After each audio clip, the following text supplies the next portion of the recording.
Vrasja e El Mencho, trondit Meksikën, 23 të burgosur të ratisur në kërkim.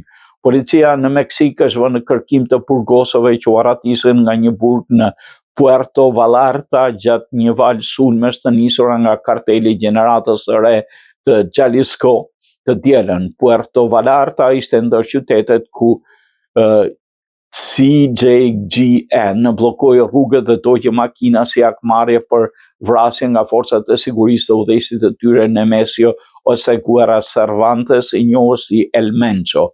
Gjatë trazirave, burrat armatosur goditën një makinë një nga portat e burgut duke hapur rrugën për ratisjen e 23 të burgosurve. Më shumë se 70 persona, përfshirë 25 pjesëtar të gardës kombëtare, u vranë gjatë operacionit për kapjen e El Menchos dhe dhunës që pasoi.